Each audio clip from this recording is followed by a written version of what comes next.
Hello students, welcome to my channel. First video में हमने देखा था ऑडिटिंग का डेफिनेशन और थोड़े बहुत कॉन्सेप्ट्स। फिर भी बता देता हूँ कि शॉर्ट में ऑडिटिंग मतलब जो काम हो रहा है वो उसके बनाए हुए रूल्स के मुताबिक हो रहा है या नहीं, उसकी चेकिंग को हम ऑडिटिंग कहते हैं। और ये ऑडिटिंग के एडवांटेजेस अब देखते हैं। ऑडिटिंग के एडवांटेजेस में नंबर वन है, ऑडिटिंग इन्हेंसिस मतलब इंक्रीज कर देता है credit score of the financial statement. मतलब फाइनेंशियल स्टेटमेंट अच्छा प्रॉफिट दिखा रहा है, असेट्स इंक्रीज है, लाइबिलिटीज डिक्रीज है, तो कोई भी होगा बेशक बोलेगा कि मतलब it is very good company financial statement, और मार्केट में लीड टॉप पे जाएगा। एंड ये इतना अच्छा रिपोर्ट के कारण हमें बैंक से इंस्टीट्यूशन से लोन मिल सकता है। तो ऑडिटेड रिपोर्ट्स बहुत हेल्पफुल होते हैं तब। और ऑडिटिंग की वजह से मॉरल चेक रहता है एक एम्प्लॉयज़ के ऊपर, क्योंकि सब चीज़ों का कंप्लायंस हो रहा है या नहीं हो रहा है, तो वो चेक रहेगा और उससे बेनिफिट में ये मिलेगा कि फ्रॉड्स और एरर्स है ना कम हो गए। और यूजुअली ये जो रिकॉर्ड्स रहेगा, रिपोर्ट्स बनेंगे, तो उससे फ़ायदा क्या होगा, और एक लॉन्ग टर्म में हमें फाइनेंशियल प्लानिंग करते समय it will be very much helpful. Those reports will give us the analytics and what will be the budgets और एवरीथिंग, लाइक उसके डिटेल्स मिलेगी हमारे फाइनेंशियल अफेयर्स के। तो जैसे हर सिक्के के दो पहलू होते हैं, उसी तरह इसके एडवांटेजेस के साथ साथ डिसएडवांटेजेस भी है। अभी जो ऑडिटर है वो बुक्स ऑफ अकाउंट्स है ना, वो ऑलवेज उसके ऊपर डिपेंड होता है। तो जो बुक्स ऑफ अकाउंट्स लिखा रहेगा उसके बेस पे ही वो अपना कंटेंट बनाएगा सर। तो क्यों आप बोलोगे कि फिर तो फिर वो उसका व्यू क्वालिफाइड भी हो सकता है या फिर क्लीन हो सकता है, यस बेशक। सो बुक ऑफ अकाउंट्स के बेसिस पे बनता है, इसके लिए वो एक छोटा सा डिसएडवांटेजेस है।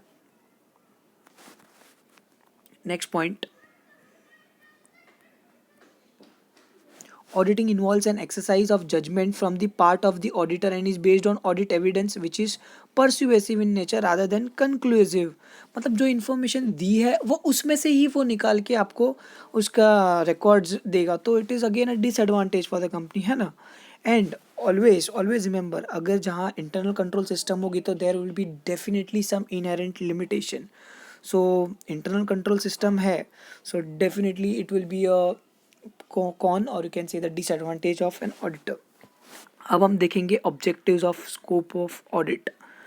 टू मेन ऑब्जेक्टिव्स, पहला तो ये कि शेयर होल्डर्स के सामने थ्रू इमेज लेके आने का कंपनी का, कि that the financial statements are showing true और फेयर व्यू और नॉट। और सेकंड उसका ऑब्जेक्टिव ये है कि फ्रॉड या फिर एरर हो रहा है तो उसको पकड़ना और उसको डिटेक्ट करना। सो याद रखना, ये दो ऑब्जेक्टिव्स है, primary and secondary. Primary is true and bring true and fair view of the financial statement, and second detection and prevention of fraud and error. और ये रिस्पॉन्सिबिलिटी किसकी है फाइनेंशियल स्टेटमेंट बनाने की? मैनेजमेंट की है। कैसे मैंने बनाएंगे? Bye setting up accounting system. और फ्रॉड एंड एरर कैच कैसे करेंगे? अगर कंपनी में इंटरनल कंट्रोल सिस्टम हुआ तो ही कैच कर पाएंगे। इंटरनल कंट्रोल सिस्टम मतलब मैनेजमेंट के अंदर में क्या चल रहा है उस पर वॉच वगैरह सब रखेंगे ना, तो मिलता है वो। ऑडिटर का opinion is based on the judgement made by the management, thus the auditor is not jointly responsible with the management, because एक ऑडिटर एक इंडिपेंडेंट पर्सन है, आपको ये याद रखना है। एंड इसका फिफ्थ पॉइंटर जो लिखा है, it is also important. The scope of auditing depends upon certain factors like terms of engagement, requirements of law and pronouncement made by ICAI। कौन से एस्पेक्ट्स है जो मतलब ऑडिट करते समय, ऑडिट ऑफ फाइनेंशियल स्टेटमेंट करते समय ध्यान रखना है? Checking the accounting system and internal control system जो अभी प्रीवियसली पढ़ा, अरिथमेटिकल एक्यूरेसी मेंटेन करना, वैलिडिटी ऑफ ट्रांजैक्शन चेक करना, देन चेक करना कि उसके कैपिटल और रेवेन्यू एक्सपेंडिचर भी सही है कि नहीं है। सब मतलब इन शॉर्ट सबका ऊपर ऊपर से चेक होगा। कोई कोई इन डेप्थ स्टडी होगा, कोई कोई सैम्पल स्टडी होगा। उसकी लाइबिलिटीज़ चेक करना कि कहीं उसने जो लाइबिलिटीज़ इंक्रीज़ हो रही है वो डिक्रीज़ तो नहीं दिखा रहा है, असेट्स डिक्रीज़ हो रहे हैं वो इंक्रीज़ तो नहीं दिखा रहा है। देन स्टैट्यूटरी रिक्वायरमेंट चेक करेगा, कंप्लायंस चेक करेगा, रिजल्ट्स चेक करेगा कि वो ट्रू एंड फेयर व्यू दिखा रहे हैं या नहीं। Then what are financial statements, obviously अगर इतना ऑडिट आपने पढ़ा है तो इतना तो पता ही होगा फाइनेंशियल स्टेटमेंट्स में क्या क्या आता है।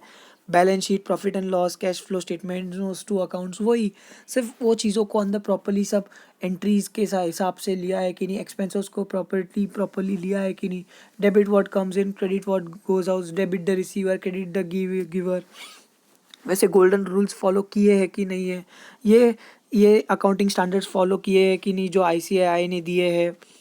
It satisfies the information requirements of different users. Financial statements का क्या यूज़ होगा, कैसे यूज़ होगा, कौन इसका यूज़ करता है, वो हम उसके नेक्स्ट वीडियो में देखेंगे।